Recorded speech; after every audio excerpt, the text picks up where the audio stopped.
area. Okay, so a couple of years ago, I had attended a webinar on landing investors for your indie film. I found it so enlightening that I've invited the speaker to share with us some of his tips and tricks so we could benefit from his knowledge and experience. So our speaker today is Hammad Zaidi of the Lonely Seal Company and co-founder and CEO of the RYZ Sports Network. He has invested in numerous feature films, documentaries, television and web series, and video games since 1997. And he's also raised funds for numerous projects. So Hammad has deep experience on both sides of the investment coin. So we'll dive into the secrets of attracting indie film investors. We hope you filmmakers will gain invaluable insights and strategies to help you secure funding for your independent film projects. So Hammad will share his experiences, give tips and tricks on how to pitch your ideas effectively, build relationships with investors, and navigate the complex world of film financing. You'll learn about the do's and don'ts, hear success stories, and get answers to your burning questions in our interactive Q&A session. So please welcome Hammad Zaidi. I hope I'm pronouncing your name right. You know what? You pronounced it perfectly, by the way. Oh, great. First and last, which is rare for me. So I wanted to say, first of all, hello to everyone. And I love the fact that you list my credit as producer, director, writer. I love that a lot. Most people that know me see me as an owner of a film distribution company or the CEO, co-founder of a sports network. But people forget I'm a UCLA film school guy and I am a producer, director, writer. So thank you for that, Carol. So what I want to do first is give you a little bit of a background on where I'm coming from, which will allow you to understand why I say what I say. Thank you, Carol, for the introduction. UCLA Graduate School of Film Producers Program in 1994. I taught there for 3 years, produced my first feature film in 97, started Lonely Seal Releasing in 2005, which is an international distribution company, which means I go around the world to buy and sell movies. I go to Cannes, Berlin, Sundance, whatnot. And I am one of about 1,200 priority cinema buyers in the world, which means that I'm licensed to buy and sell movies in any country America is licensed to sell them, right? Which is great. And my company has had a permanent booth at the Cannes Film Festival and the Cannes Film Market since 2006. So this will be my 21st year doing that. Aside from that, I've been judging film festivals since 1997. I've had my own since 2018, which is also called Lonely Seal. Ironically, I live in LA. My festival is in Arlington, Massachusetts at the Regent Theater. It's in Boston. And ironically, I have a great relationship with the Women in Film and Video New England. And I've given them a showcase for the past 4 or 5 years, which is great. Yeah, I love the Regent Theater too. I love it. It's at the Regent. This is our 9th year going to the Regent. And being a huge Lakers fan and a guy that's lived in LA a very long time, it's odd that my festival is in the city of Boston. but I do love Boston. So aside from those two things, I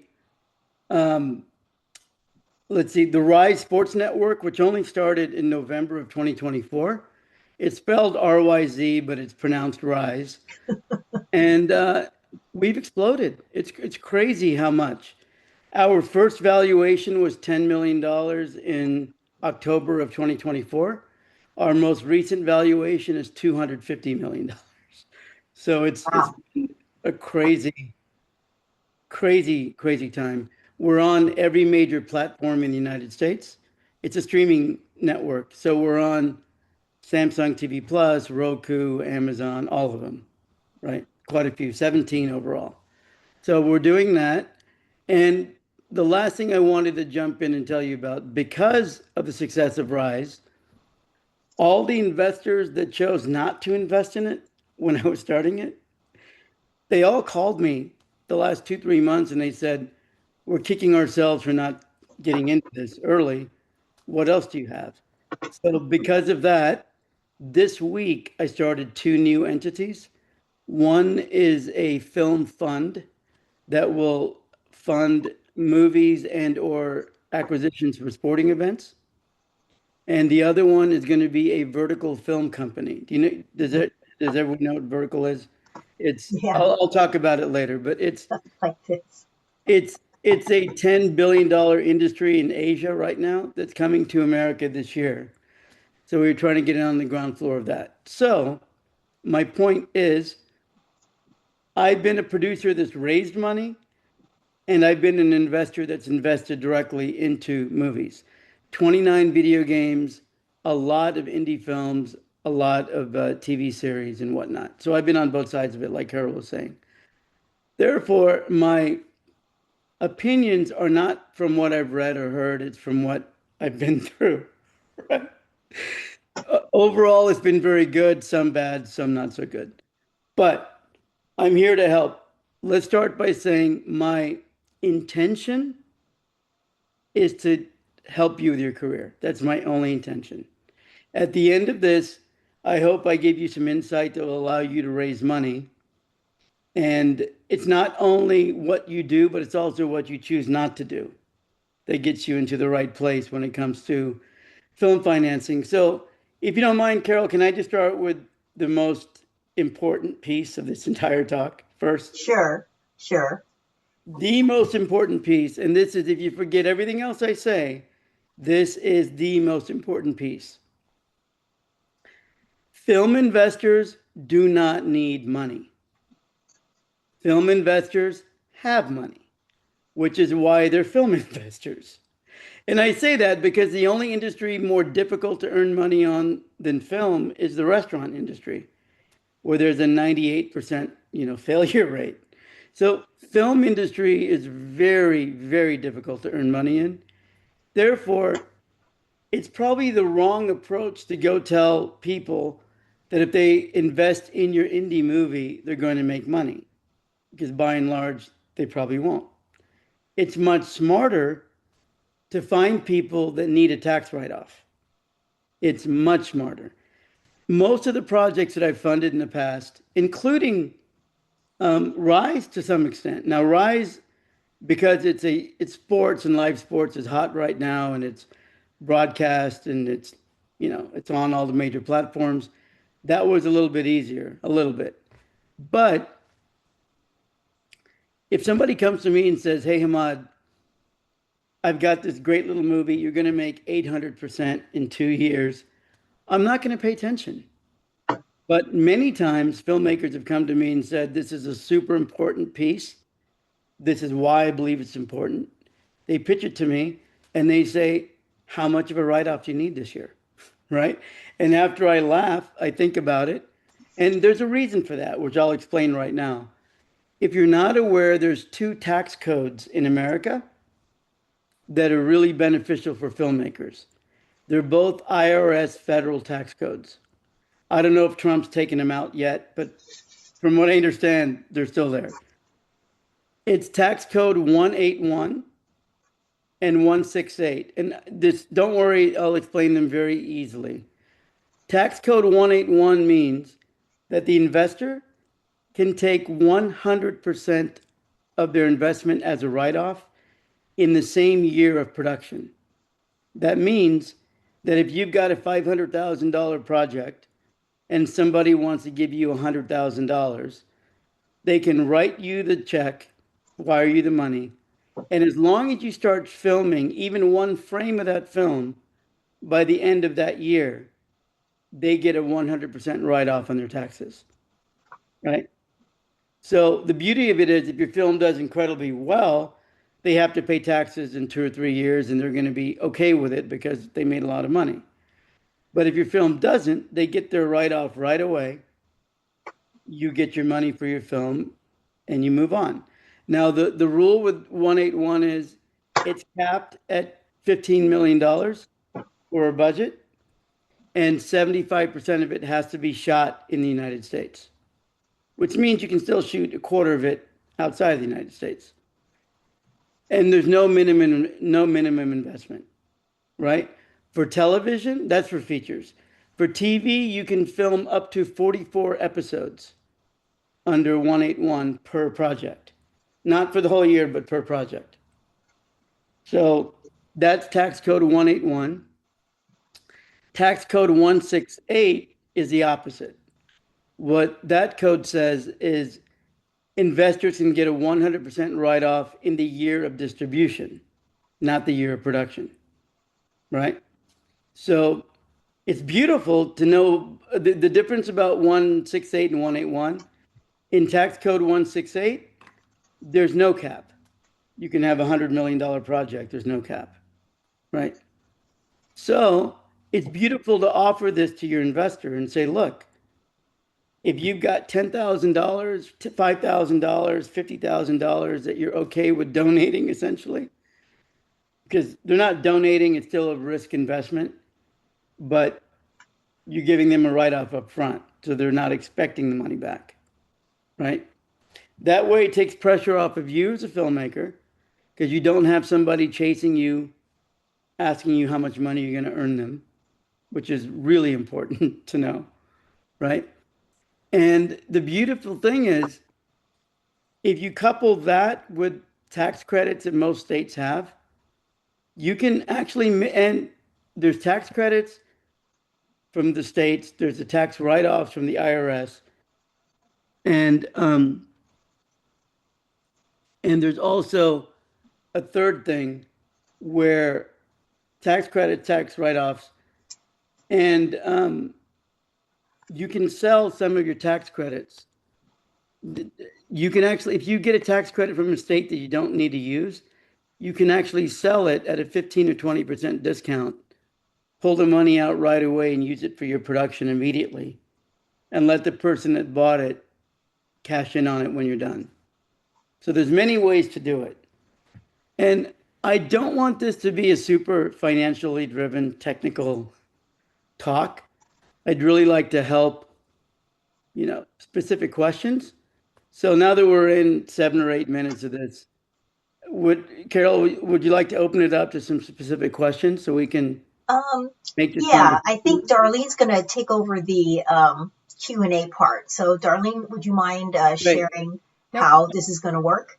Nope, not at all. Thanks, Carol. So if you have questions, you can ask them in one of four ways. You can type them in the chat, which a few people have done. So we'll be going there in a second. You can raise your hand electronically, which we all know how to do now on Zoom at the bottom of your screen. You can Right. raise your hand manually. And if you're calling in by phone, which I don't think anyone is, you can say, I have a question, and we'll try to keep an eye out for you. And we'll monitor them and call on people sort of one at a time. I'm going to try to make my screen a little bit different right now, but I'm going to actually come on. I'm going to start with the questions that are actually in the To chat. yeah, Sure. yeah. The first question was when you were talking about the idea of how much of a tax write-off do you need? Nikki asked, is that better than just having a fiscal sponsor and having them make a donation? Because some of us have fiscal sponsors, and how do you navigate that? Well, I mean, it all depends on how much the fiscal sponsor is giving. If you have fiscal sponsors that are willing to give enough to pay for the movie, absolutely go for it. Or at least, and there's nothing that says you can't do both either, right? There's nothing restricting fiscal sponsorship and the IRS codes. If you can use both, go for it.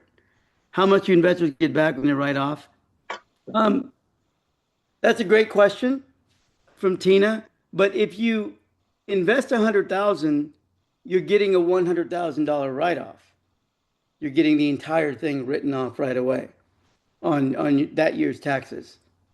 So, and I'm being serious about this. Usually when I do it, Darlene, when I do it, the first call is to my wife to tell her that I just invested in another little indie movie. And the second call is to my accountant to tell to tell him that I just invested in another little indie movie, right? And throughout the years, uh, I like being open and honest about everything. So throughout the years, I'll tell you about a third of them did really well. about 60% of them didn't, and 10% of them broke even. But overall, I'm still above water on it because the third that did well carried. Hmm. When I say didn't, I just mean they didn't earn money. So some of them came very close to it.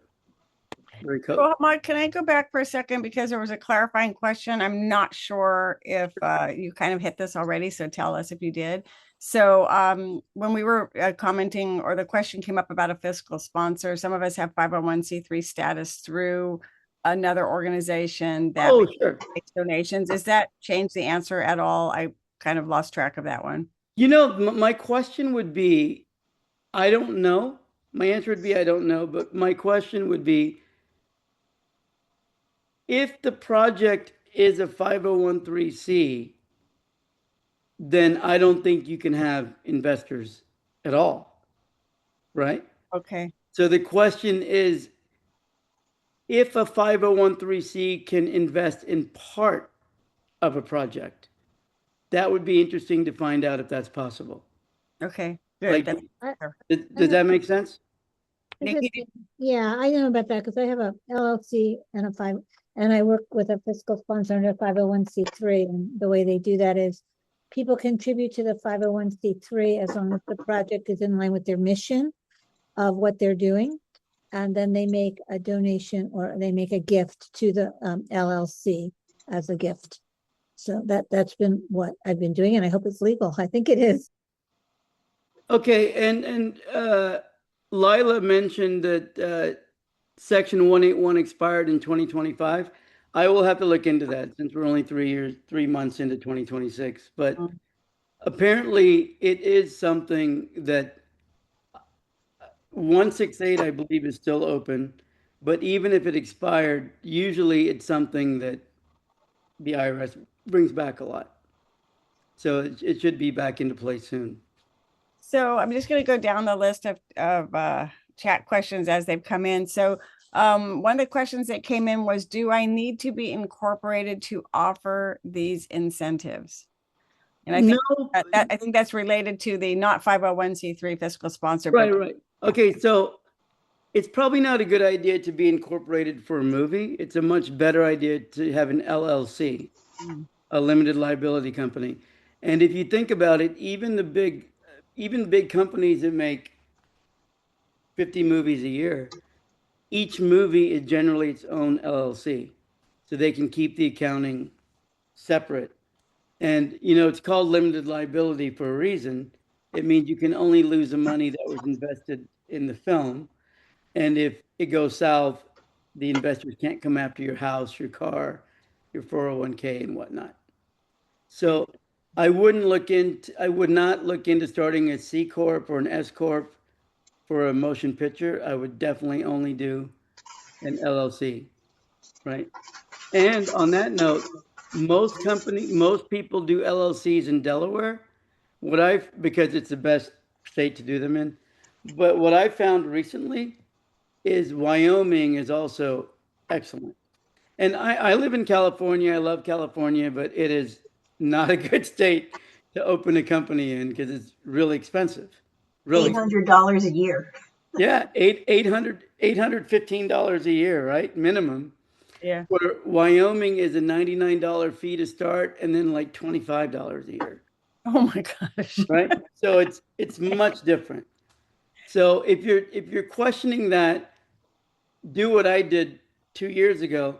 Go online and just type in Delaware versus Wyoming corporations and just look at the pros and cons and pick what's best for you. So one of the questions that followed this was, if a filmmaker is seeking completion money, is the ask the same? Is the approach to investors the same?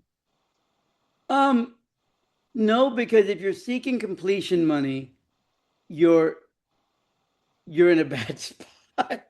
You're not in a safe position because if you can't complete your movie, the investor can get a lot more out of the film, right? Like I get offered these deals all the time, and I'll share a quick story about a famous one. But if you're in a position where somebody has to bail you out to finish your movie, yes, you can still approach them and say, would you like a write-off? Yes, it technically still works. I'm just saying you're not in the position, you're not in the same strength position that you would be when you're starting something new. Because what I always tell my staff is the unknown is always more powerful than the known, right? So when you're starting, if you have a company that's 30 years old and you go to look for a loan, they're going to look at your history of how much you've made and base it on that.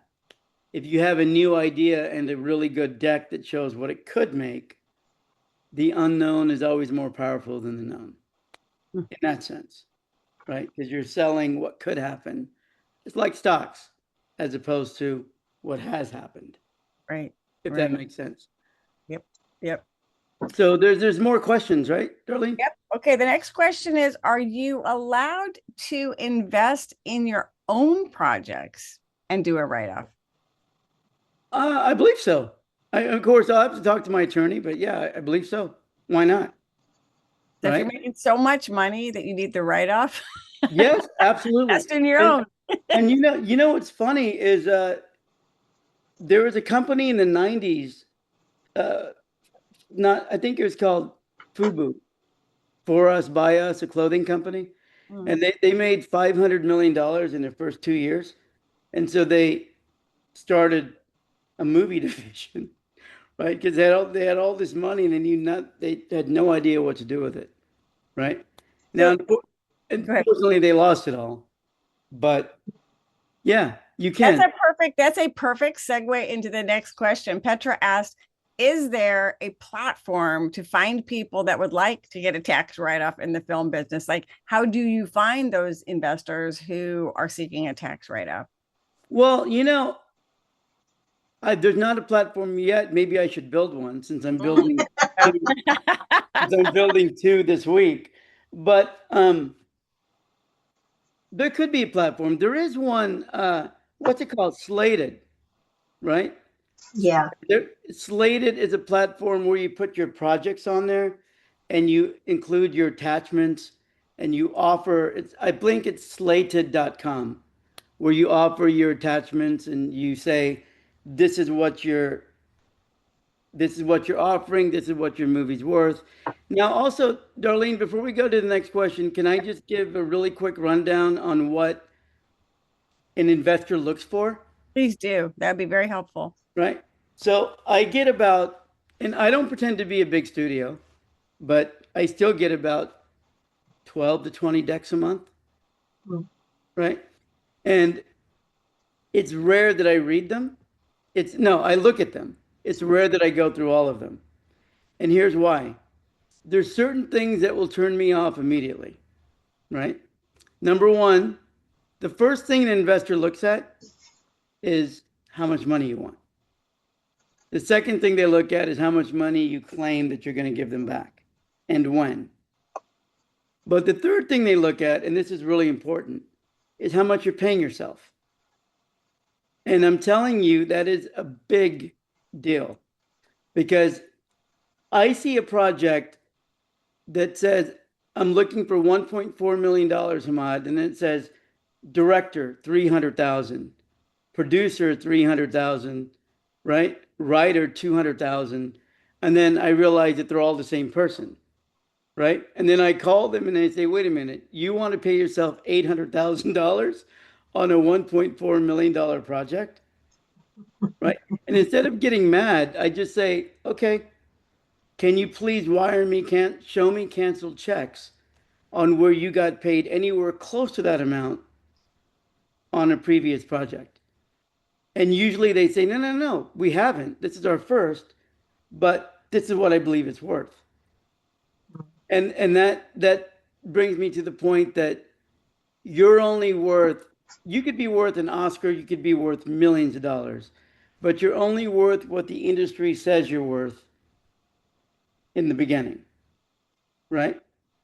So it also makes it very difficult to believe in somebody that's paying themselves too much. And this is a little bit of psychology because investors want CEOs of startups to suffer. Here's how an investor thinks. If you're giving me 20% and you're keeping 80% in a startup, then your value is that I'm letting you keep 80% and I'm funding your company. Mm. So don't tell me that you also need a $250,000 salary on top of the fact that if the things explode, you'll turn into a billionaire. That's how they think. So my trick is, obviously we all know that we all need to get paid, especially when you're funding a project and maybe quitting a job to do that project. But my trick is, give yourself something reasonable. And then if you need more later, just take it out of other parts of the budget that you didn't use. Because at the end of the day, the investor is not going to care as long as they either get their write-off or get their money. So instead of saying, I'm paying myself $150,000, figure out what you need to pay rent, mortgage, and whatever you need to do, and make your 150 90, Mm-hmm. right? And then just earmark the other 60 in other parts of the budget if you save money in other parts of the budget. Mud, is there a number or a percentage at which you would say that seems like a reasonable number or a reasonable percentage for compensating the filmmaker, the producer, the director? Well, yeah. Usually, producing unit is usually 10%. What I mean by unit is all the producers, Mm-hmm. right? So if there's 20 producers, they're dividing at 10. If there's one producer, they're getting that 10. Directors usually around 5%. They say screenwriters are around 5%, but that's not true. Because if you have a $100 million movie, screenwriters don't get paid $5 million to do $100 million movies. So the scaling goes smaller as the budget gets higher, right? But let me also, Darlene, go over how to pitch it to an investor where it's reasonable and fair. Good.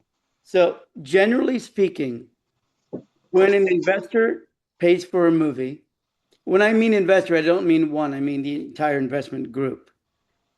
The investor gets 50% of the money, and the producer's unit gets the other 50%. Now, out of the producer's unit comes the actors, any actor that you promise profits to, the director, any producers, all that comes out of the producer's 50. The other 50 is the investor. Now, usually what you have to do to sweeten it, to make sure the investor says yes, is what I always do, and this is generally what happens. You tell investors that they're going to get 120% of their investment. And then after that, it's a 50-50. So what that means, if they invest 100,000, they get 120,000 back before the producer's unit sees anything. And then after that, it's a 50-50 split. Does that make sense to everybody? And what I always do, another little trick, you don't want your production company to suffer. So what I always do, and 95% of the time they'll agree to this because they don't know any better. I mean investors, is I tell them they're going to get 75% of their money back until they hit 120%. So that means for every dollar that comes in, the producer unit will get 25 cents and the investor will get 75 cents, all the way until the investor gets all of their money back plus a 20% bonus. And then after that, it goes to 50-50. If you do it that way, money's coming back to your production company as it's coming back to the investor. So you're not having to wait years to see anything. That's probably a better way to do it. So, Darlene, can I ask a quick question I on was that? just about to actually say, Kelly, did you have a follow-up on that? I do. Is there a good term that you use for that 25-75? Like What is just it called, do you mean? in the waterfall, like that'll, because that's a nice way to waterfall it, I think. Yeah, I mean, Kelly, I'm not sure if there's an actual term. I just put that exact term into the film fund that I'm building this week. Okay. Exactly that. I'm saying the fund gets a 75-25 split favorable to the fund investor Okay. until they hit a certain amount. So Okay. something else that I've got to share with everyone is that this is the other thing people get wrong. Investors don't invest in movies. They invest in people. I can't tell you how many times I really like a filmmaker and I'm like, it's not going to make any money, but I love the idea. Mm. And I really like the person that's doing the idea. And I want to support this person because I think this person is going to explode. And I'll tell you one very, very quick story. And I don't pretend to know this person because I didn't even realize she was who she was. So in 2008, for 4 years, my company, Lonely Seal, sponsored South by Southwest. And there was a Lonely Seal Award given at South by Southwest. And in 2008, a young filmmaker, a young woman filmmaker, won the award. I shook her hand, gave her the award, congratulated her, and so be it. 3, 4 years later, these filmmakers call me and they say, Hammad, can you get us a meeting with Lena Dunham? Hmm. And I'm like, I wish I could get a meeting with Lena Dunham. And they're like, dude, you gave her your award at South by, right? So the award was for Lena's first film, Tiny Furniture, Hmm. right? So it's amazing. It's truly amazing to me how easy it is to meet people if you go to the right places. I know I'm kind of going off on a tangent, but let me just share this. I guarantee everyone on this call, one trip to the Cannes Film Festival will introduce you to more people in 7 days than you will meet in any part of the United States in 1 year. There's no question in my mind. It's the biggest festival in the world. It's on the beach, south of France. Everyone's in a good mood. And if you can get accredited, it's kind of difficult to get accredited, but if you can, it's, an amazing experience where everyone there has sold something and everyone there has done something to be there because they check credits. But if anyone's interested in that, just keep in touch with me because my company's been there for 20 years, so I know how to get people passes. So I'm going to move on. Amina, you had a couple of interesting comments and questions, and I don't want to ask them incorrectly. Do you mind asking them directly? Hi, can you hear me okay? Yes. Okay, so I guess I was just, and also sorry, I'm currently visiting family in Australia, so I'm just waking up, which is why my camera's off. Okay. I love Australia, by Um, the way. Thank you, me too. It's really nice to be here. Yeah, I guess the first thing was that I have started a 501(c)(3) foundation very recently that I haven't really announced yet, but I will be offering it to writers and filmmakers to raise money through it. Obviously, it's all philanthropic, tax Great. deductible donations, not investment, but it's still a great tax write-off for people who want to support, as you said, Hamad, the filmmaker rather than the film. Right. So I guess my question to you was that if you if you see a pitch deck and someone's, you were talking about how much people pay themselves. I have just sent off a pitch deck that I've completed yesterday for my first feature, Right. and which will be filming in the States and in London. It's going to be filmed in the Bay Area. Cool.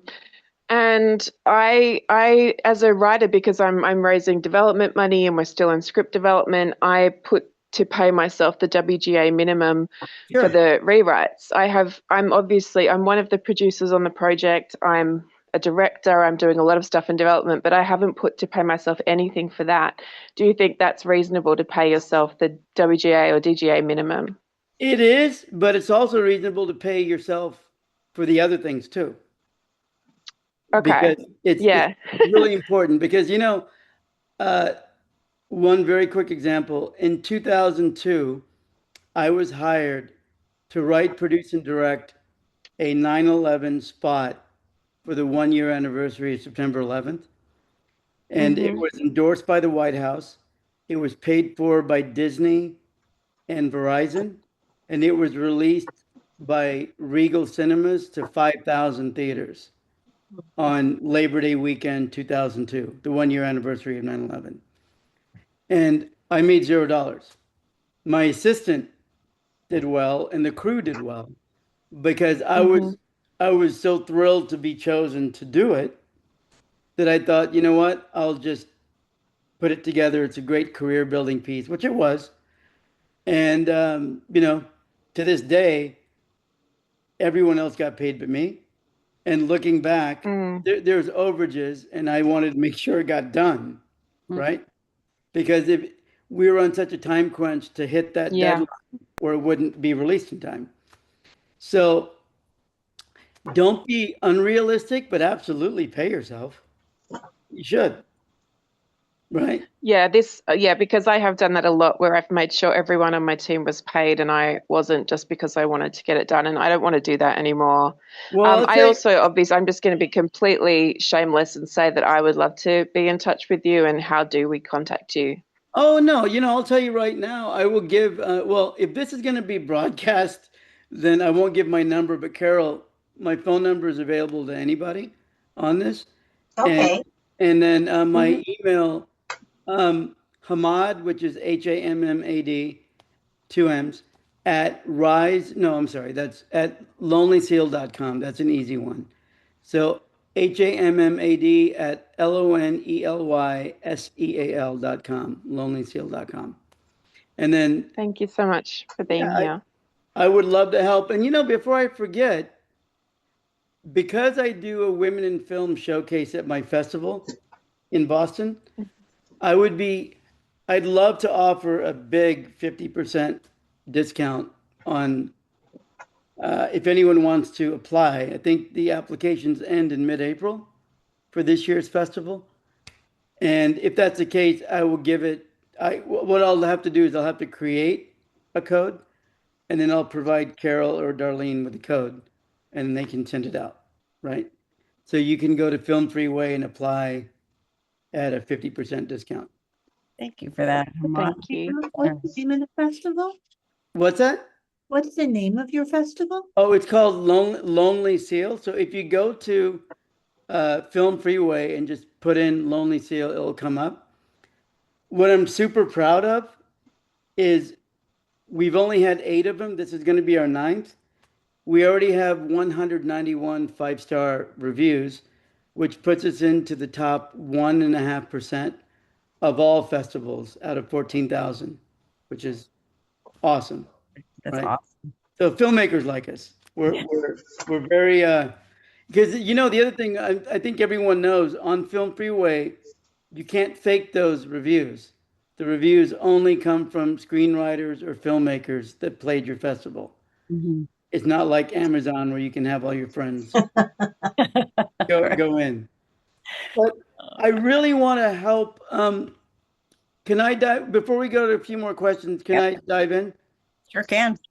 I want to do things. Okay, now I'm going to save everybody at least a $500,000 in the next minute, right?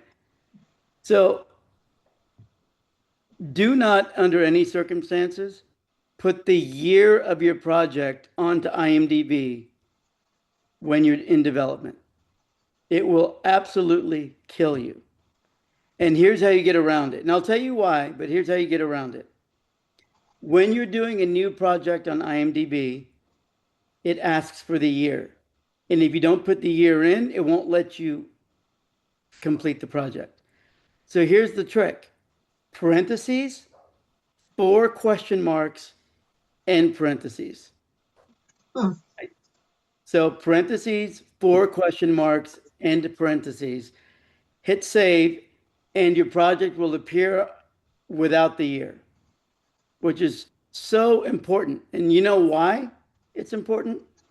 because it takes 3 or 4 years to do a movie at least, right? And so if you say I've got a great idea and I'm going on IMDb and I'm saying, you know, forget about development. Let's say you finished a film and then you rush to IMDb and say my film's completed. I'm saying 2026 on IMDb. Well, guess what? If you don't sell it to a distributor by December 31st of this year, you have now become 1 year old Hmm. on January 1st. And just like buying a car, no 2024 car is worth the same amount as a 2026 car, right? And no matter how much filmmakers complain to distributors and say, wait a minute, it's a new movie. It took me 3 years to finish it, right? But it's a new movie. They don't care. They're like, you know what? Your copyright, your IMDb says 2024. That means you couldn't sell it for 2 years, which means that I'm not paying you that much for it. If that makes sense. Mhm. Same goes with copyright. Now, let me be clear on this because I don't want people to get confused. You should absolutely, unequivocally, always copyright your screenplay immediately, right away, as soon as it's done. If you can afford to, do the WGA and the copyright. The poor person's copyright does not work. It's not legal. It doesn't hold up in court. Mailing your script to yourself does not hold up in court. So copyright.gov, which is copyright.gov, is I think $75 or $80 total. So there's no need to pay a law firm $4,000 to do something you can do for $80. Literally, you go to copyright.gov, you find the PA form, which stands for Performing Arts. It takes you 5 minutes to fill it out, 30 seconds to upload your script, and you pay $80 and you're done. The copyright is good for your lifetime plus 70 years after your death. 70, not 7. So the WGA is only good for 5 years. So copyright's your lifetime plus 70 years. WGA is only a registration for 5 years, right?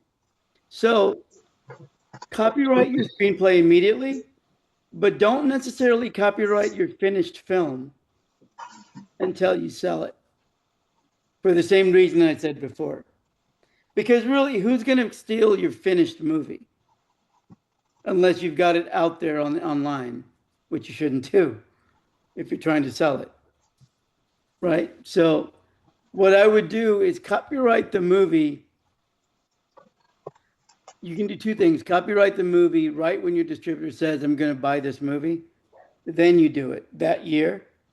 Or you if you're worried, you can copyright it when it's complete and then change the title and recopyright it in the year that you finish it. You can do that too. But you just can't have the same title on an old copyright because you're going to lose so much money. You know? So much money. And I know some of these things you've heard before, but under no circumstances do you ever publicly share what your budget is? Unless it's a studio film where they share it as a way as bragging rights, right? But Darlene, can I give a quick example? Yep. This is a direct example. So I don't know the year, maybe it was 2010 or 11. I was at the Cannes Film Festival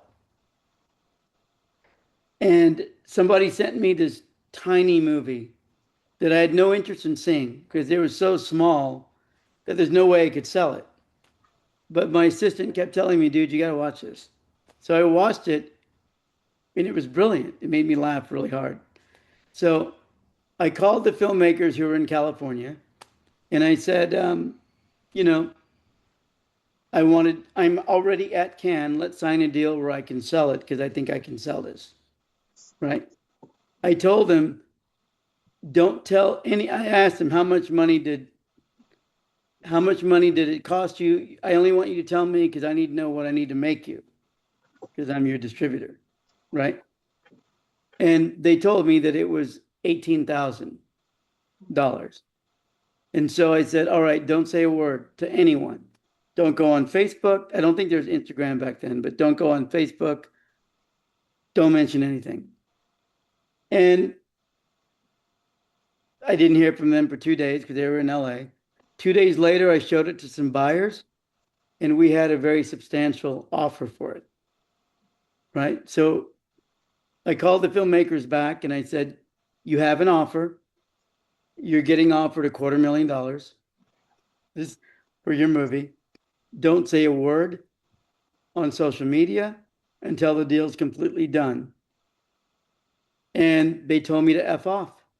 Right. And that minute, they went on Facebook and they said, our $18,000 film is selling at the Cannes Film Festival for $250,000.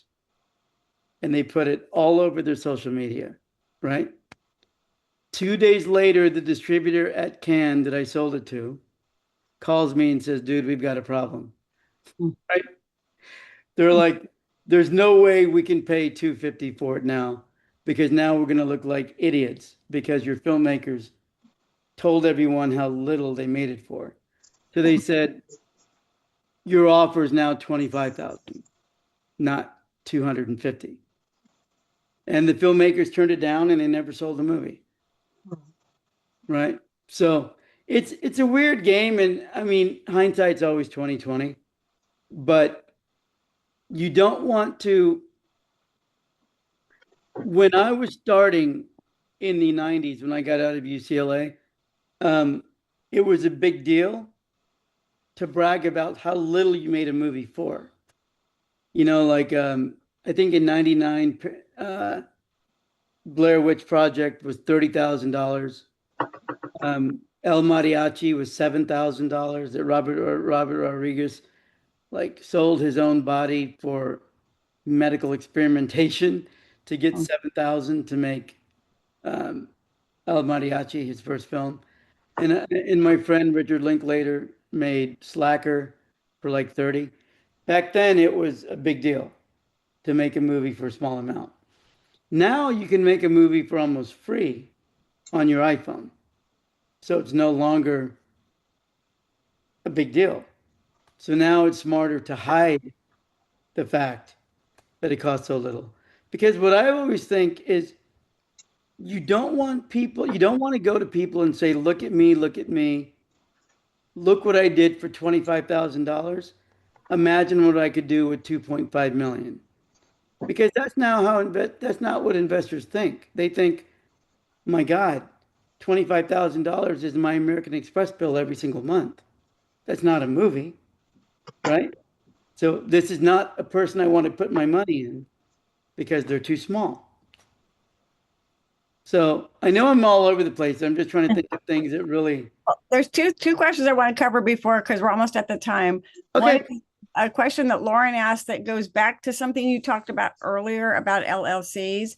And Yes. the question was, what's the benefit of creating a new LLC for every project rather than having an LLC that you produce multiple projects? Accounting. That's the biggest benefit. Accounting. Because you won't have the same investors in each LLC.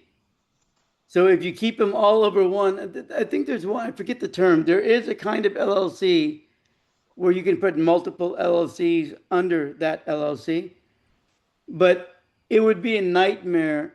It's possible. It is possible, but it's so much cleaner to say movie A has this, movie B has this, movie C has this, right? There's another question? Yeah, there's another question. And Carol, I was confusing the time. We actually have a bit more time. Yeah, So we do. Yeah, it's 6:30. I got my time confused. Yeah, I was like, wait a minute. 6:25. I've got I more know. to say. I've got more to say. Now, Nikki, do you mind actually explaining the question you had about appropriate percentages? I don't want to slaughter that one. Oh, you kind of asked it in a different way. I was just asking for the above the line. if there is you kind of answered it. You said 10% for the producing team, 5% for the director. I was just asking, and if they're all combined, like if you're the writer, director, producer, would that shift considerably if you're doing an indie feature in terms of what's appropriate? I think what's appropriate is here's what I would do. Because I do have one project that I really want to write, produce, and direct myself, but I can't pay myself fully on all of it. Mm-hmm. But what I would do is say, I'm just thinking this. What I would do is I'd say, come up with a number that you're comfortable with that's more than one of the three jobs, but not all of the three jobs, money wise. And then put in your contract that if it does well, you first monies that come back will go to those two other things. Like meaning if you underpaid yourself to direct and produce, Mm-hmm. then if the movie makes a certain amount of money, that triggers an immediate bonus for you as a director or for you as a producer that you forewent in the beginning of the budget. Does that make sense? Yeah. And is it appropriate, this is kind of in the same ballpark, if you're optioning material, whether it's a book or a script, is it appropriate to have payment made upon finalizing of the production budget or start of production versus upfront? Maybe pay $1 upfront and then the rest triggered at the full funding. Yeah, of course it's appropriate. I spent most of the 90s buying a lot of options. Mhm. I bought life rights to New York Magazine cover articles, a couple of novels, a couple of life rights to just random people. And it's a lot of fun. That whole world is interesting. But I got to tell you, be careful because, and I am a writer. I love writing. If I could quit everything else, I would just sit here in my balcony, look at the water, and write every day and do nothing else. That would Mhm. be my job. So, but I will tell you, you can't. I'm sorry, I went off. What was I, Darlene? What was I just talking about? You were talking about how fun it is to option material. Oh, options. Okay. The thing with options is, I'll give you an example. How much money did Frank Darabont pay for the option to Shawshank Redemption? Does anyone know? Mm-mm. Probably $1, right? I don't know. That's $1. what I usually pay for options, but then make a deal on the Yep. back end and yeah. So, and you know who gave him that option is Stephen King. Wow. So Stephen King has a rule that if he likes the filmmaker, he'll let anyone option one of his projects for $1 just to work on it. And if it gets made, then he gets obviously a lot more than $1, right? Mhm. Mm. So, but I did a couple dollar options, but and then I did a couple $10,000 options and I did a couple $50,000 options, but mainly I like dollar options. The problem with a dollar option from a writing standpoint, I never did one as a writer. I only did one as a producer getting them. But from a writing standpoint, if I'm giving my work away to somebody for 1 or 2 years for $1, Mhm. I've got to have the extreme belief that they can get this made, right? Right. So Right. if Spielberg or J.J. Abrams calls me and says, "We want your script for $1," I'm like, "Take it." But if a buddy of mine from UCLA calls me, I'm like, I don't know, man. You know, Mhm. I don't know if I want to give up my rights for that little money.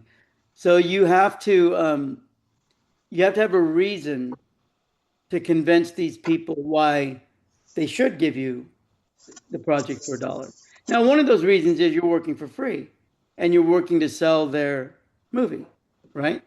Right. Right. So if you can get dollar options, more power to you. So Nikki, while you have the floor, did you want to ask your question about the congratulations on the short film at the festivals, by the way? Did you want to ask that question? Well, I just did. I mean, I've had done a fair amount of projects like this, but I just on a whim last year did this movie for this iPhone Film Festival, and I Sure. did everything on my own. I was like, just kind of, oh, this is an amazing singer and the story behind it. And she was at her sister was on October 7th, festival, and it was a song she wrote for her. So I did it like in a week, just kind of on a whim. And then we won this iPhone Film Festival and won $2,500. And I Good was for like, you. oh, well, that's great. Maybe I should upgrade it. So then I did like color and sound and all that as I could. And we just premiered a month ago. So we just did the Chinese festival. We won every festival we've been in, some award there, which is kind of blowing my mind because to me it's just a fancy home video. But now I'm wondering, like, I thought that was kind of amazing that I did it in a week for nothing. And now I'm wondering, like, maybe I should take that out of the description. And is that good or not? That it was on an iPhone and that I did it for free. No, it's not. First of all, Apple is the third largest company on planet Earth with a $4.3 trillion valuation. So if you ever mention iPhone to anybody, they're not gonna, that's not a bad thing to do, right? If you say you want anything, Kelly, I saw your question as well. If they yeah, absolutely. I wouldn't necessarily mention That I how did much you everything. want. I would say that you want a cash award Yeah. Okay. and make people ask you Yeah. because some people might think it's more than 2,500.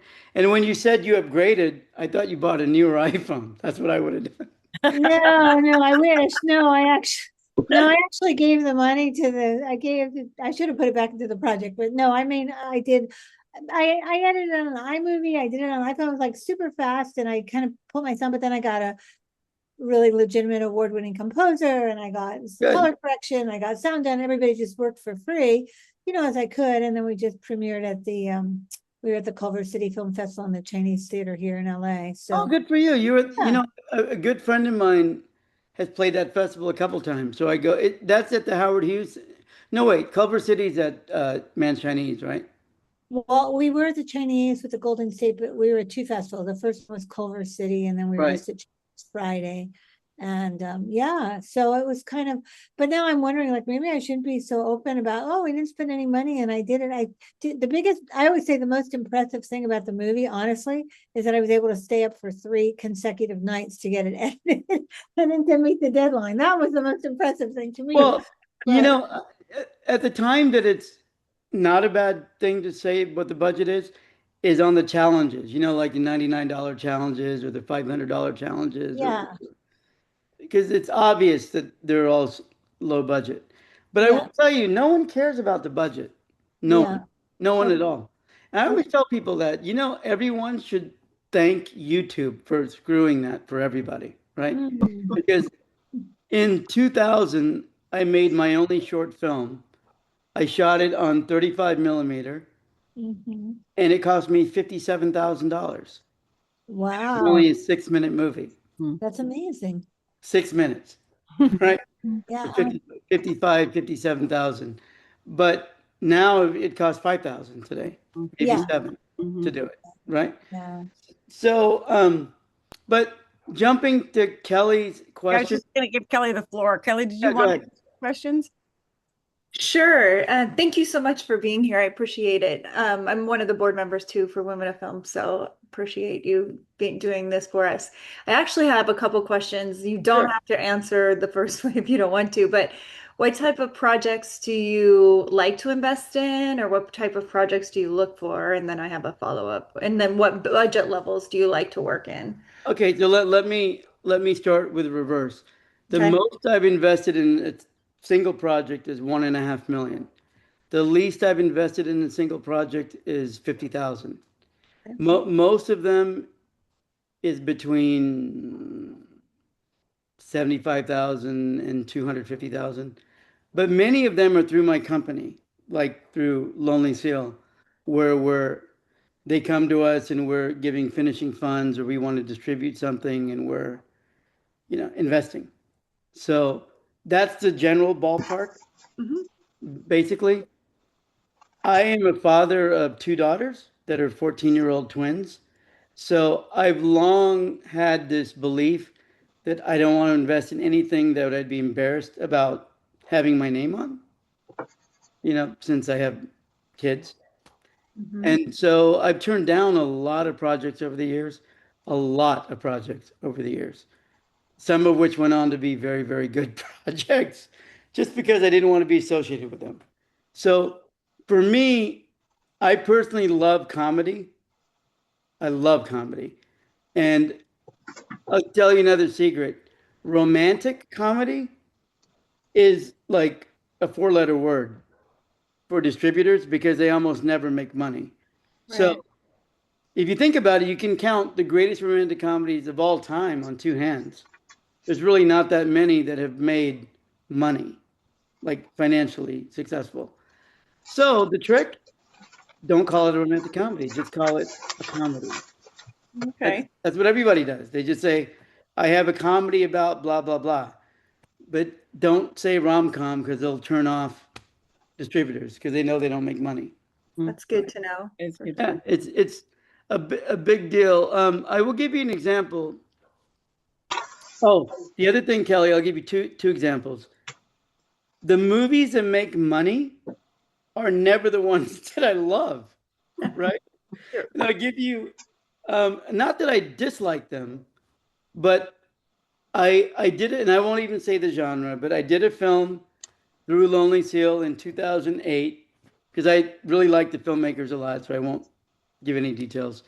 But I did a film back then that I co-invested in, and we had a buyer screening at Cannes, and the buyers theaters are really small, maybe 40 or 50 people, because they're just buyers, they're not, public. And within 10 minutes, the theater was completely empty. Everybody left within 10 minutes. Oh, So no. I freaked out. And my executives that worked with me at the time, who still are my friends today, they, one of them said, don't freak. This is normal. Just because they all left doesn't mean you're not going to make money on it. And I'm like, how's that possible? And they said, the buyers saw what they needed to see. They're not going to watch the whole movie. Once they decide to either buy it or not buy it, they leave to the next screening. Hmm. And I will tell you, later that week, we wound up making 450% on our investment. Wow, great job. And yeah, but to this day, I'm still not a huge fan of the actual movie, Mhm. but it did really well, right? And then the movies I love, the crazy little movies that I love, they always tend to make less money. Mhm. Right? Right. And so there's other things to What do you love? remember. What do you What's love? that? What do you love? Tell us what you love. My favorite movies of all time, you mean? Yeah, I like the type or genre. I know you like Oh, comedy, well, but I I love really well told movies, and I love movies that take risks. I love Forrest Gump. 'Cause mm, I know it's easy to say that now because it's 30 years later and it's an amazing movie, 32 years later. But imagine pitching that idea today. Imagine saying there's a mentally challenged man that sits on a bench in Alabama and talks about being a ping pong champion, a war hero, meeting three presidents, running across the country twice, investing in Apple, being a shrimp boat captain, and everything else that he did. It's ridiculous, right? No one would buy it today, but they took big risks to make it back then. Mhm. My favorite movies are The Blues Brothers, The Graduate, The First Godfather, and Shawshank Redemption. And one that's overlooked that I just love, The Princess Bride, is an absolute genius, Mhm. genius movie. My favorite movie. It is. Yeah, it is. It's a great movie, isn't it? Mhm. Fantastic movie. I think I've seen it at least 25 or 30 times. It's one of those movies, The Blues Brothers and that is one of those movies that if I'm surfing to find something and it's on, I'm stuck. Mhm. I have to watch the rest of it wherever it is in the movie. Right? Exactly. That's exactly So right. those are what I like. But I'll tell you, my festival, Lonely Seal's mandate is we like showcasing stories that are aching to be told. That's what I look for. So I guess that's what I look for as a company in general. I want the story that's got to get out. I want the story that, like even ones that, as indie movies go, because some of the ones I mentioned were big studio movies. As indie movies go, let me think. Little Miss Sunshine, Mm-hmm. brilliant. Mm-hmm. Little Miss Sunshine, Juno. I'm trying to think. And there's some weird ones. Like there's a movie called The Man That Went Up a Hill and Came Down a Mountain with Hugh Grant a long time ago. Like they're strange little movies, but I just sit there and say somebody took a risk on this and somebody did really well. Like uh, Eternal Sunshine of the Spotless Mind, movies like that. But Do you like when there are attachments already, or do you prefer to come in early? Like, do you like to come in later where you can see what the attachments are, see what who the actors are gonna be, the director and all that? Or well, or would you come in on an earlier round?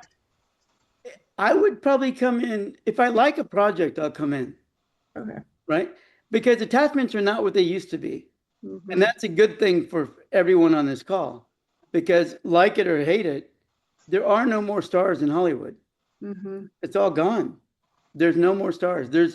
There's no one in Hollywood that can walk into LA or New York and get a table immediately at any restaurant. And in the 90s, that used to be the case. Mm-hmm. They used to like part the waters for Tom Cruise and Julia Roberts or whoever. Hmm. But now it's just different, right? Mm-hmm. Um, I do invest in movies with first-time directors. I actually enjoy it, but it really depends on the director. Mm. It depends because I see investing in a movie as being a part of a family or getting married, right? Mm-hmm. Because you're going to be with that person for many years. Mm-hmm. It might take, you know, how do I vet them? That's a great question. Um, I guess who they are says a lot.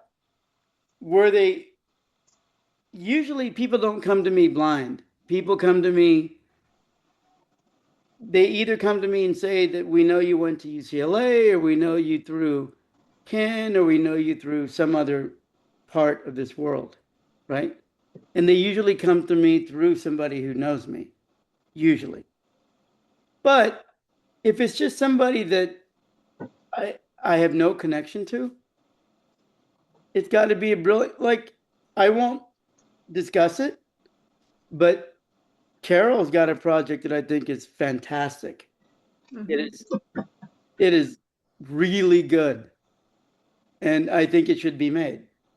So, we'll see where that goes. But yeah, it's great. It's fantastic. But so it can come from anywhere.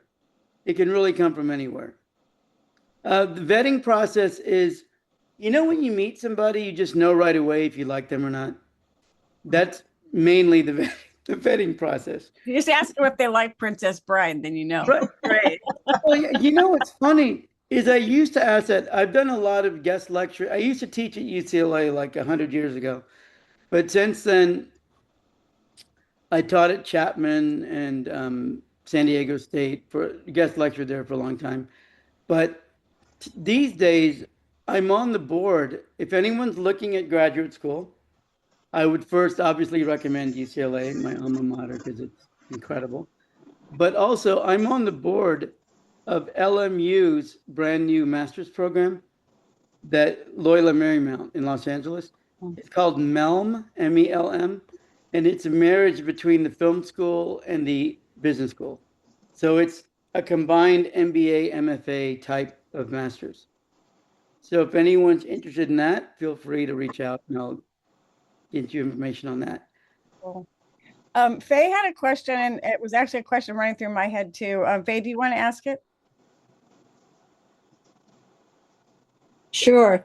My question has to do with documentaries. Sure. How to sell the idea to investors, because obviously, in documentaries, a lot of times it'll change as you edit. So whatever the idea is that you have initially is not what you end up with. But how would you sell a documentary idea? Well, you know what? My answer today is very different than what it would have been the last time I initially met with Carol. Documentaries are really hot right now because everybody's buying them, and that's the first time that anyone's ever said that. From Netflix to Amazon to Apple, documentaries used to be a four-letter word. It used to be just PBS or bust, and PBS doesn't pay anything to begin with, right? But now there's a lot of docs out there, right? Which is a beautiful thing. So usually what I would say is when you're pitching a documentary, you're going for the heartstrings. You're not going for the financial part. Usually if somebody, well, I'll give you a personal example. I actually have a moderate disability. I have limited use of my left hand, and I've got a limp from a childhood accident. So if somebody sends me a doc about disability, I'm at least going to look at it immediately because I deal with it. Right? Because I run and I drive and all that, and I'm very grateful that it wasn't much worse. But I do have a connection to it. People that have experienced cancer have a connection to cancer documentaries. So I think you find people who have a connection to your subject matter and you go after them. And one thing you could do that I encourage everyone to do is, because actors are no longer big movie stars anymore, they're more attainable than they used to be. So if you've got a doc on a particular project, do research on what celebrities back that project or what celebrities have donated to it or have a family member involved in it. And then go to that celebrity and say, would you never, ever ask them for money. They'll just shut you down. But just say, would you consider being an executive producer on my documentary? I know that your daughter or your son struggles with X, and that's what my doc's about. Would you see in your heart to be my executive producer? And if they say, what does that mean? What do you want me to do? Do you want me to write a check? Say, no, I don't. But could you get on the phone and call the CEO of Netflix for me? Right? Or could you make a couple of calls, like 5 phone calls? Because of who you are, you can get to these people. And what you do is don't insult them and say you can make a lot of money, because obviously they're an A-list star, but they have money, right? So go to them and say, look, figure out a percentage of the movie that you want, and I will donate that percentage of the profits to any charity that you want. And that way they get a big write-off. They get to support something that they care about, and you get your movie made. It always seems easy, but it's not easy. But it is possible. And it happens all day long, all day long. But So, Petra, did you want to ask a question? There's a couple questions. There was a question about doc series, but Petra might, your question might incorporate that. Do you mind asking it? Yes, but it's not about doc series. it's about a mini-series. Mini-series. Yes. And I wanted to know if you are also involved in which way ever in financing a mini-series. I'm talking about like, let's say 4 to 6 episodes. I would be open to it. In the past, I've done a children's series that was a 4-part series on the classics as told by hand puppets for very young children. Mhm. So Romeo and Juliet, Moby Dick, Homer's Odyssey, and Don Quixote, as told by hand puppets for babies. So I've done that. I will tell you that my fund that I'm just building now will be open to those type of series. I'll also tell you that miniseries are better financial risks for investors, for the simple reason that when you're selling a feature film overseas, you're just selling one, right? But if you're selling a 6 or 8-part series, you get to sell it 6 times. Because distributors have to buy each episode as opposed to just buying one, which, So series, and let's be honest, this is the first time ever in history that television has a lot more money in it than film does. There's a lot more money in streaming Yeah. and TV than there is in film right now. That's why I'm asking that, because I work on a project where I have the writer to do both things. We have the concept for a mini series and also a feature film. Well, And I'm just thinking sometimes it is asking on one side for more money immediately for the mini series, but on the other side, yeah, I think buyers must be more interested at the moment. They are. The buyers are more interested in television and streaming than they are in movies. 100%, that's true. And only because there's no theaters anymore. Yeah. Right? So there's no way to recoup the money. This is also a beautiful thing for all independent filmmakers. It's also a beautiful thing for women and minorities and everyone else because budgets are a lot smaller.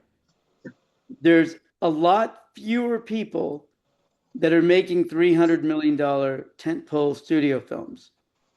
There's a lot more people making the medium range 25, like studio films now are 25 to 50. They're not 200 to 300. Right. Mm-hmm. And there are also a lot of biopics now, from just all the time, movies are being made about people that, like the Gucci movie, there's tons of them that wouldn't have gotten greenlit before COVID. But now budgets are smaller. With smaller budgets, they can target certain areas of audiences that can make their money back. It's a whole different game now. So Nikki has a couple of questions. Nikki, why don't you have the floor? And then Carol, I think that we really are at time after this one, correct? Yeah, I think so. Sorry if I'm hogging up the questions No, here. I'm just making you talk. Okay, yeah. Okay, so I just one's real short. Is that the same about the series for like a doc series versus a scripted series in terms of the appetite for that? I have a 6-part true crime doc series I've been covering for 10 years, and now I can finally take it out. I couldn't take it out before because there was an active murder investigation. Oh my God, that's so cool. Yeah. And that should be page 1 of your deck. Yeah. No, Okay. seriously, that should be the first sentence of your deck. This project, literally, the first thing you should say is, this project has only become available 46 hours ago Right, because a right. murder investigation just completed. That's going to get the attention of the reader. Okay, yeah. It's in the form of like a true crime journal, so it's from my POV because I stepped into it. But okay, so but there is an appetite for that too in the doc space in terms of multiple parts as opposed to one-off. Okay, cool.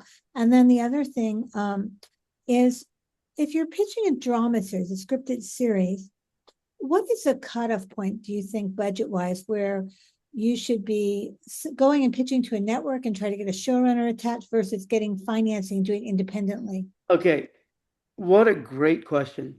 And look, here's the answer. Do not waste your time and energy making more than a pilot. Okay. And I'd even say make less than a pilot. Make a sizzle reel and a really good treatment. And the reason is there is no way, it's extremely rare that a network will look at a pilot and say, oh my God, we don't want to change anything. Let's just put it on the air. That won't happen. Well, I just want to say real quick before you finish your sentence, I pitched this. The only place I took it so far was the division at Sony. Right. And I did the pitch in the room and they're interested. I have to find a showrunner now, but they're like, we're not interested in buying the pilot because we have to sell it to a network and it's going to change a lot. We're interested in buying the pitch. And so I thought that was interesting. They didn't want to read so that aligns exactly with what I'm saying. Yeah. Spend $2,000 or less on a little sizzle reel and or even 500 or less, just go on and just make a little sizzle reel and go. Because at the end of the day, if they're going to get a showrunner, the cast is going to change, right? The network's going to bring in their own cast. It's not going to be the same people. They're going to try to kick you out of most things. What you should try to do is maintain created by credit. Because if you get that, you're home free. Mm. If you get, don't worry about the executive producer, all that stuff. But if you created it, make sure you say, look, I am created by, and I need to be created by. End of story. It's my idea. Well, it's interesting, the problem I have, and I'll share because it might apply to other people, and you might be able to speak to it. It was based on a documentary that I was doing and related to what I told you about, and for safety reasons couldn't complete. And the Writers Guild told me I actually had a very big showrunner attached, and his manager's like, yeah, you're not going to share created by credit. You're going to take created by credit. And then Writers Guild said, look, you have to decide if it's going to be an original thing and you're going to come in as co-creators. We decide who created by, and if you keep the created by credit, you know, if it's based on your documentary, you're the creator. If you want to just take it out as completely not based on any prior IP, then you can. Right. So it was different because it was hard finding a showrunner holding on to a created by credit, you know? Well, it is, but you just mentioned something really interesting. And I it's, you mentioned that a lot of people don't realize it's the Writers Guild that decides final credits.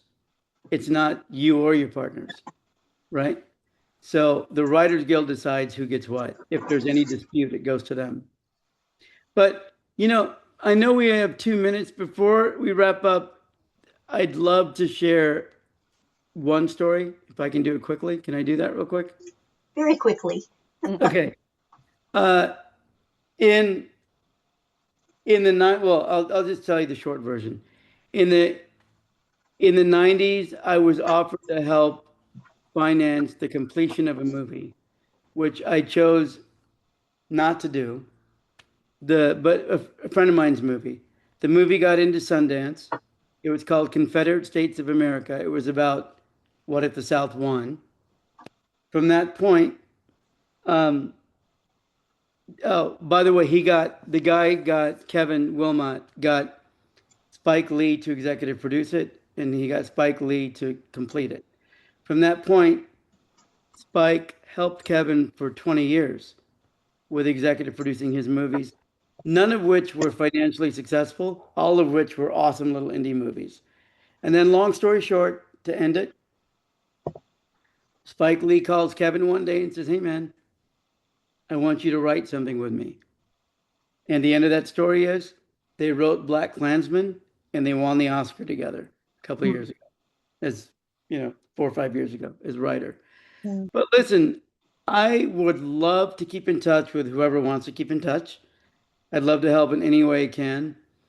I'm probably going to start doing these again on Eventbrite eventually, probably later this month or next month. And then I'm going to make that regular again. So if anyone wants that, I'm around. Carol, thank you so much for reaching out. I'm sorry it took so long to confirm the actual date. Well, thank I'm glad we're here. Coming. Thank you. Yeah, no, you're welcome. And my sister's a member of two of these groups. Najla Zaidi, she's in Women in Film, and she's also in nice. AWF, I think. So anyway, thank you. Thank you, everybody. And please keep in touch. Thank you so much, Hammad. You certainly have made this daunting task of, getting funding more approachable and easier for everyone. Well, just remember, it's supposed to be fun, right? It's a really fun job. Have fun with it. Yeah, well, I'm sure. I'm sure that everyone here has gained a lot of insight from you, and we appreciate you coming. We appreciate all of our members and guests joining us. And as a segue, if you're not yet a member and are thinking of becoming one, please check the chat for the link to join. And we'd love to have you be a part of our community. And just for attending the event today, new or renewing individual members are eligible for a $15 discount on a 1-year membership. That's great. And you would use the code funding15. And if your membership is not up yet, no worries. Other codes will be given out in future meetings. But as a reminder, this code is only good for 1 month, so it expires on April 13th. And once again, a big thank you to our community partners for all that they do in supporting our organization. Philadelphia Women in Film and Television, New York Women in Film, Video Industry Networking Event, Alliance of Women Directors, and San Francisco Film Commission. Okay, so now we have a few announcements about some upcoming events. Nicole, would you like to start? Yes, hi. If you have not already signed up, you still can. Join us at the U.S. premiere of Phase at the CineQuest Film Festival tomorrow at 4:45 p.m. at the Alamo Drafthouse in Mountain View. The film is an introspective sci-fi film by writer-director-producer Jessica Vaught. That's VOGT, I apologize if I mispronounced. You can purchase discounted film tickets at the link in the chat by using the code WOMEN26. And then after the film, go up to the room next to the Dumbbots Lounge on the 3rd floor for some WIFSPA mixing and chat. Okay, Darlene. Yep. If you're a Women in Film member already and you want to gather with other members in a virtual networking space, we've been doing this since about March of last year. Our next networking night is Monday, April 13th, 6 o'clock over Zoom. And you can register at the link that Nicole's going to put in the chat, or you can go onto the Women in Film webpage and get the link there.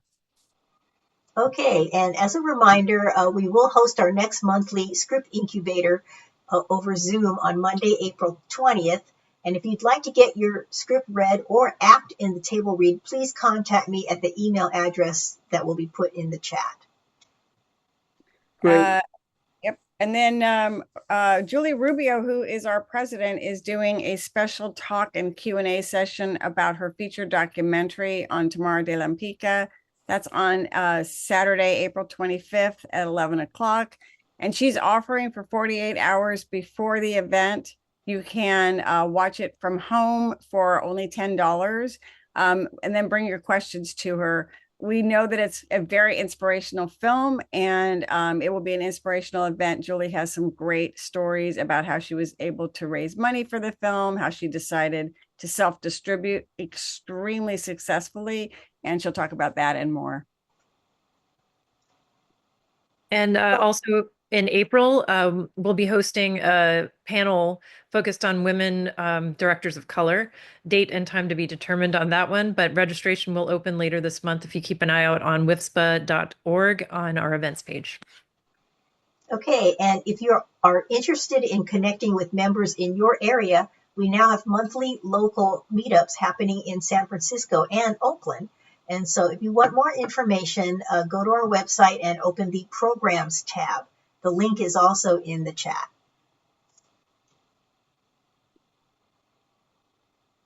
Sorry. Don't forget that we also have an amazing merchandise store. If you haven't already done so, please check it out. You can access the store via our webpage or the link directly in our chat. And just for coming today, there's a special 15% discount code for any item in our store, and that is investing15. And that was a lot of announcements. We don't usually have that many, but thank you everyone for coming. That was Carol. Thank you for organizing this. It was really inspirational. Hammad was so open and so sharing. And everybody have a great rest of your evening and a great weekend. Thank you.